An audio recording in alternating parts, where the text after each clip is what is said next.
বিসমিল্লাহির রহমানির রহিম। হে সমস্ত জগতবাসী, আজ আমি আপনাদের সামনে একটি আলোচনা নিয়ে আসলাম। সেই আলোচনাটি হলো সূরা নাজম। সূরা নাজম এর আমল ও ফজিলত। অবশ্যই একটু খেয়াল করে শুনবেন। যে একটি কথা হলো কি জানুন, যে এই পৃথিবীতে অনেক মানুষ অনেক ধরনের আশা করে। সেই আশাটি কি করে, যে আমি লেখাপড়া করতেছি, আমি এই জিনিসটা করব, আমি এই পদে চলে যাব।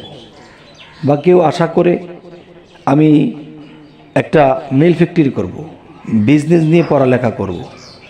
এখন যেরকম আশা করা হয়েছে সমস্ত কিছু তার উল্টা দিকে হচ্ছে। আচ্ছা, উল্টা দিকে যদি হয় তাহলে নিশ্চয়ই আমার কোনো ভুল আছে, বা আল্লাহর প্রতি যেতটুকু ভরসা রাখবো অতটুকু ভরসা রাখিনি, কিন্তু আমি নিজের ভরসায় বলেছি। তখন কি হবে, যে আল্লাহ আপনার পক্ষতে থাকবে না, আপনি যা আশা করবেন তার উল্টাটাই ঘটবে। তো আজকের সূরা কি, সূরা নাজম এর ফজিলত ও আমল। যেমন আপনি মনে করবেন যে আমি যে এত কিছু আশা করেছি, আমি এটা করব, আমি সেটা করব, কিন্তু দেখা গেছে আপনার রুজি রোজগারের তেমন কোনো ব্যবস্থা নেই, আপনার রুজি রোজগারের তেমন কোনো ফয়সালা নেই।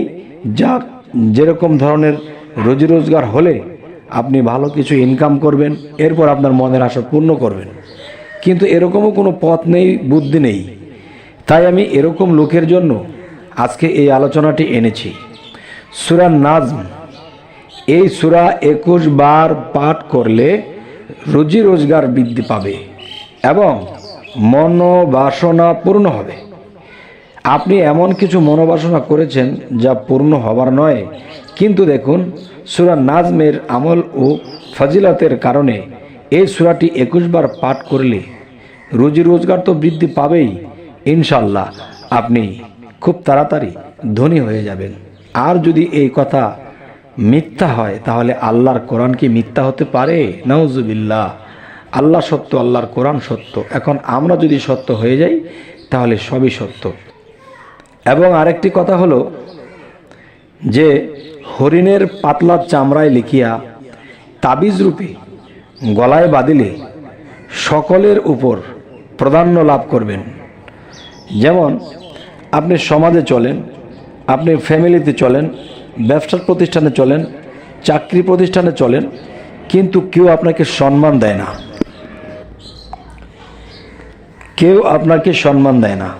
তখন কিন্তু আপনি একটা জিনিস ভাবেন যে আসলে সম্মানের যোগ্যতা ব্যক্তি তো আমি সম্মান পাই না। ছোট হইতে বড় পর্যন্ত যারা আছে সকলেই কিন্তু একটা কথা বলে থাকে যে এই লোকটা এরকম সেরকম, কিন্তু যেই লোকটা আমাকে এরকম করতেছে, এরকম বলতেছে, এই লোকটাকে আমি বহু উপকার করেছি, বহু সাহায্য করেছি, আজকে এই লোকটি আমাকে অসম্মান করে কথা বলে, দূর থেকে আরে বেড়ে কেমন করে তাকাও, এবং মানুষের সাথেও সে আমার বদনাম বলতেছে।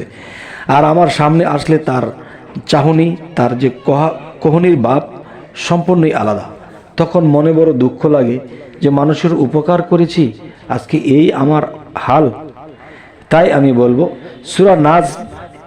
সূরা নাজম এর আমল ও ফজিলতগুলো যদি আপনারা নিয়মিত করতে পারেন, প্রথমত হবে কি, আপনার রুজি রোজগার বৃদ্ধি হবে। দ্বিতীয়ত হবে কি, আপনার মনোবাসনা পূর্ণ হবে। তৃতীয়ত হবে কি, হরিণের পাতলা চামড়ায় লিখিয়া তাবিজ রূপে গলায় বাঁধিয়ে রাখলে আপনি মানুষের কাছে প্রাধান্য হয়ে উঠবেন। দেখা যায় একজন মাতাব্বর, একজন নেতা বা একজন বড় উচ্চ মানের কোনো মানুষ, এদের কাছে দেখা গেছে আপনি সম্মান পাচ্ছেন না, কিন্তু আপনি এদের কাছ থেকেও সম্মান পাইতে শুরু করবেন। তাই বলে কি, অনেকে একটা কথা ভাবতে পারেন যে হরিণের পাতলা চামড়ায় লিখিয়া এই সূরাটি গলায় দিব, তাহলে হরিণের চামড়া আমরা কোথায় পাবো? জঙ্গলায় ভাগ থাকে, সেখানে হরিণ মারতে হবে, এরপরে হরিণের চামড়া আনতে হবে? না বাবা, না, এরকম কোনো কিছুই না।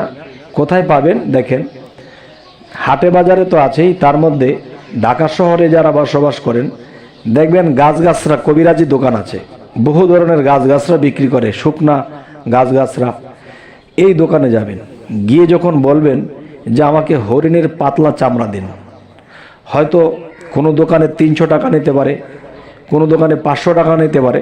আরে বাবা, 1000 টাকায় নিক না, এটা দিয়ে আপনার কি লাভটা হবে?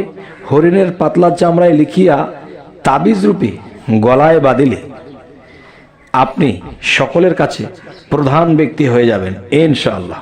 আরও একটি বিষয় হলো কি, প্রধান্য ব্যক্তি তো হবেনই ইনশাআল্লাহ, পাশাপাশি দেখা যায় যে আপনি যে ধনী হয়ে যাবেন এবং পাশাপাশি মনোবাসনাও পূর্ণ হয়ে যাবে।